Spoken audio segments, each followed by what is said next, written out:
हरे कृष्णा, मैं गौरांगी कृष्णदास आज आपके लिए एक सुंदर सी कथा लेके आई हूँ।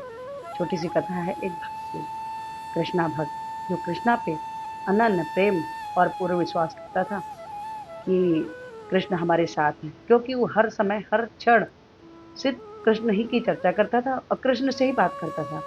अगर घर परिवार में भी कार्य कर रहा है या कुछ भी काम कर रहा है या अपने बिजनेस में काम करता था, तब भी उसके दिमाग में चिंतन में हर समय कृष्ण कृष्ण कृष्ण कृष्ण कृष्ण ही रहते थे। उसको ये पता था कि जो भी कुछ हो रहा है वो सब कृष्ण के द्वारा ही हो रहा है, कृष्ण ही हमारे करने वाले हैं और कृष्ण हमारे साथ हैं, फिर डरने की क्या बात है। ऐसा है। तो नाम था उस कृष्णा भक्त का नाम था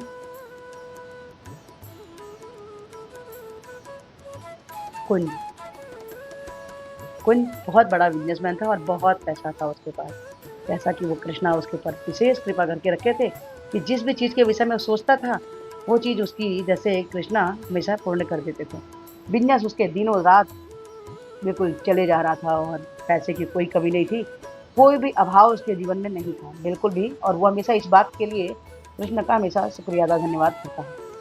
एक बार की बात है, और लेकिन वो जो था थोड़ा-सा घूमने-फिरने का उसका बहुत शौक था, क्योंकि वो चीज़ों को अनुभव करना चाहता था कि आखिर कैसा कैसा सृष्टि है, कैसे कृष्ण ने मतलब रचना की है, क्या है ये, ऐसा-वैसा उसके वैसे विचार में रहता था।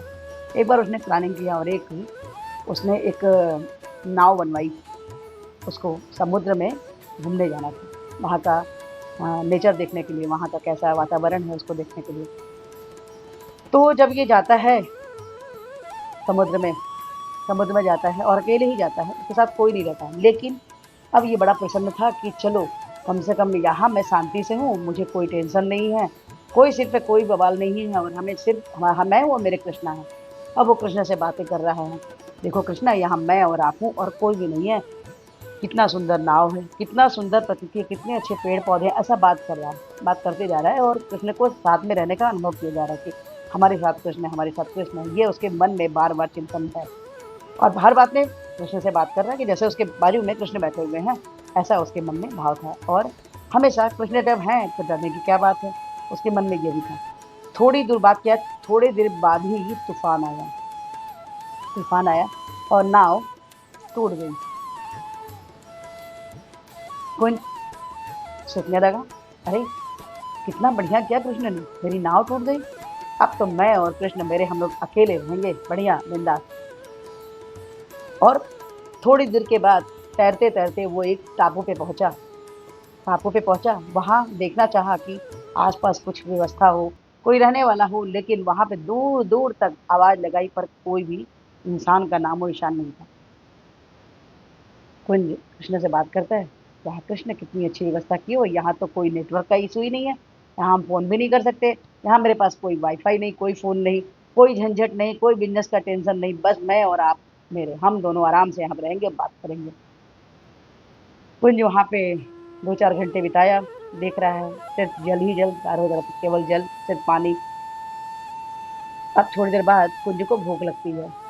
कुंज आस-पास नज़र दौड़ाता है कि शायद कुछ खाने की व्यवस्था हो, कुछ मिल जाए, और काफ़ी दूर तक कुछ नहीं मिलता। लेकिन हाँ, 1-2 घंटे के बाद उसे पेड़ के ले लगे हुए कुछ फल दिखते हैं। फल ले आता है तोड़ के और उसको धोता है और रख के बोलता है, "चलिए, हम लोग खाते हैं। आइए कृष्ण खाते हैं।" उसको बड़े प्रेम से खाता है। अभी तक भी कोई उसको व्यवस्था नहीं हो रही है, कोई उसके पास मिलने-जुलने वाला कोई दिख नहीं रहा है। कुंज अभी भी आराम से कृष्ण से बात कर रहा है, "चलिए कृष्ण, कितना आनंद आ रहा है, आप भी फल खाइए, मैं भी फल खाता हूँ।" 2 दिन का समय बीत गया इस तरह से, लेकिन अभी भी उसके पास कोई नहीं आ रहा है और उसको ये है कि कृष्ण मेरे साथ है, जो हो रहा है अच्छा हो रहा है। थोड़ी देर बाद वो व्यक्ति जो है, पूर्ण भरोसा तो है कृष्ण पे, सोचता है कि देखता है यहाँ का मौसम बिगड़ने वाला है, बारिश होने वाली है, तो वो बहुत पैसे वाला था, लेकिन उसे उसने कभी कोई कार्य नहीं किया था। तो थोड़ा पत्ता-वत्ता, पेड़-ओड़ इकट्ठा-उकट्ठा करके लकड़ी-वकड़ियाँ काटा, इकट्ठा किया और उसने वहाँ पे एक छोटी झोपड़ी बनानी चाही, कि पता नहीं यहाँ कितने दिन रहना पड़े, से रहेंगे। और वो झोपड़ी बनाने के बाद कृष्ण से बोलता है, चलिए हम लोग मिलके झोपड़ी बनाते हैं, चलिए बनाते हैं, कितनी सुंदर। अब वो मिलके कृष्ण के साथ झोपड़ी बनाना शुरू किया, झोपड़ी बनाता है, बड़े मशक्कत के बाद 3 दिन के बाद उसकी झोपड़ी तैयार होती है और देख के बड़ा खुश होता है कि ये वाह! देखिए कृष्ण कितना सुंदर है, यहाँ आप बैठेंगे, यहाँ मैं लेटूँगा, हम लोग ऐसे खाएँगे, ऐसे चर्चाएँ कर रहा है और अपनी झोपड़ी को खुद से बनाया हुआ देख के बड़ा ही प्रसन्न हो रहा है। और कृष्ण से बोला, देखिए हम दोनों मिलके कितनी सुंदर झोपड़ी की व्यवस्था की है, कितना प्यारा दिख रहा है, कितना सुंदर है। थोड़ी दूर से खड़े होके वो देखता है और बड़े ही गर्व करता है कि कितना सुंदर झोपड़ी है। उसको बड़ा अच्छा लगता है, क्योंकि अपने हाथ की कोई भी चीज़ की अगर कोई बनाता है, कुछ करता है, जैसे कोई माताएँ अपने घर में अपने हिसाब अगर वो अच्छा भोजन बनाती हैं, तो उनको होता है ना कि कितना टेस्टी भोजन मैंने बनाया है। घर को सजाती हैं तो होता है कितना सुंदर मैंने घर सजाया है। इसी तरह थोड़ा-सा उनको भी हुआ कि कितना सुंदर मैंने झोपड़ी बनाया है, मैं और कृष्ण मिलके। और वो ऐसे चर्चाएँ करते रहते, तभी तक क्या होता है कि अचानक मौसम बदलता है और जोरदार बिजली कड़कती है और बिजली आके उस झोपड़ी पे गिर जाती है। धू-धू करके झोपड़ी जल जाता है। अब तो उस व्यक्ति को बहुत बुरा लगा और बहुत गुस्सा आया कृष्ण के ऊपर। बोलता है, प्रभु मैंने कोई शिकायत नहीं की आपसे, मैं पूरा विश्वास था आप मेरे साथ हैं, पर आप ये बिजली इस पर ही क्यों गिराए? आपने तो बिजली इस पे क्यों गिराई? आपने देखा था कि मैं 3 दिन हम कितना मेहनत करके इस झोपड़ी को बनाया था रहने के लिए, बताइए अब ये बिजली गिर गई और जल गया, धू-धू करके पूरा जल गया। अब कृष्ण पर गुस्सा होता है, नाराज़ होता है, प्रभु आपने ये बहुत गलत किया आपने मेरे साथ। मैं कभी आपसे कोई शिकायत नहीं किया। मैं इतने दिन हो गया यहाँ मैं अकेले हूँ, कोई संपर्क नहीं, कोई इंसान से कोई बातचीत नहीं। मैं आपको रहने का साथ में समझ रहा हूँ कि आप मेरे साथ हैं, लेकिन आपने बिजली को गिरा के पूरा धू-धू करके धुआँ हो गया मेरा यहाँ। और तभी पीछे से एक आवाज़ आती है, "अरे भई कहाँ हो? अरे सुनो, भाई साहब मैं आपसे ही बात कर रहा हूँ।" आवाज़ को पलट के देखता है, तो एक व्यक्ति दूर खड़ा रहता है, एक नाव को लेके। तो पास में आया, बोलता है, अरे! ये धुआँ देख के मैं समझ पाया कि आप यहाँ पे हो। हम लोग आपको 2 दिन से ढूँढ रहे हैं, आपके घर वाले परेशान हैं। अगर ये धुआँ ना होता, तो मुझे पता ही ना होता कि आप यहाँ पे हैं। हम लोग तो गोताखोर लोग कब से पानी के अंदर भी ढूँढ रहे हैं आपको 2 दिन से, लेकिन आपका अता पता नहीं था। अगर ये धुआँ ना निकलता होता, तो मुझे पता ही नहीं चलता कि आप यहाँ पे थे। अब वो कोई नहीं, रोने लगा, कृष्ण से क्षमा माँगने लगा।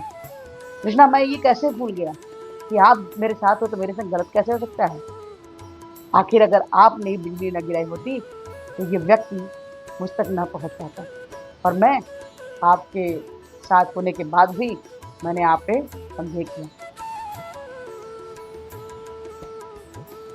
क्या भरोसा नहीं था मुझे आप पे कि जब आप हर क्षण मेरे साथ हो, जब मैं बोल रहा हूँ कि आप मेरे साथ हो, अब मैं अनुभव करता हूँ, तो भला इस स्थिति में जलने के बाद भी हम कैसे कह सकते थे आपको कि आपने के कारण ही ये जला? आखिर आज और वो कृष्ण से वो धन्यवाद देने लगा। कृष्णा मैं आपके ऊपर विश्वास नहीं किया, मेरी भक्ति आपके ऊपर करने पर भी, इतनी भक्ति करने पे भी हमको संदेह हो गया कि आप हमारे साथ नहीं हैं क्या? कि झोपड़ी जल गई? लेकिन नहीं, आप जो करते हैं, अच्छा ही करते हैं। जीवन में कई बार ऐसी परिस्थितियाँ आती हैं, जब हम कृष्ण में विश्वास अच्छे-अच्छे विश्वास करने वाले भी कृष्ण में विश्वास नहीं करते। लेकिन क्या लगता है आपको? अगर आप विश्वास करते हैं कृष्ण हैं, तो कृष्ण तो है ना? वो तो हैं आपके साथ हर क्षण, हर पल। क्यों नहीं मान लेते? ये सिर्फ बातें नहीं हैं, अनुभव तो होता है, बिल्कुल होता है। हरे कृष्ण, राम जी, राधा रानी महारानी इतने कृपालु हैं, इनकी कृपा का तो कोई हम तो इतने तुच्छ हैं, इतने हम निम्न हैं कि हम अपनी कमियों के साथ भी हमें कृष्ण हमारी कमियों के साथ भी हमें स्वीकार करते हैं। ये छोटी सी कथा आपको कैसी लगी? अगर अच्छी लगी हो, प्लीज़ लाइक कीजिए, शेयर कीजिए, सब्सक्राइब कीजिए और इस वीडियो को फिर हमारी विनम्र प्रार्थना है कि हमारे पृथ्वी तैश प्रवाद में हरे कृष्ण महामंत्र के लिए बोले थे जो कुछ इस प्रकार से है, हरे कृष्ण, कृष्ण कृष्ण हरे हरे, हरे राम, राम राम हरे हरे। तो हरे कृष्ण महामंत्र जपिए और कृष्णा के सबसे प्रिय बच्चे बन जाइए। प्लीज़, प्लीज़, प्लीज़ आज से 1 माला जपिए, अच्छा लगता है तो 2, 2 से 4, 4 से 6, 6 से 8, 8 से 16। जैसे आप 16 माला करने लग जाते हैं, आपके ऊपर कृष्णा के हेतु भी कृपा होनी चालू हो जाती है। लेकिन आज से ही एक माला चालू करके देखिए, आपके जीवन में बदलाव आने शुरू हो जाएँगे। हरे कृष्णा, राधे राधे।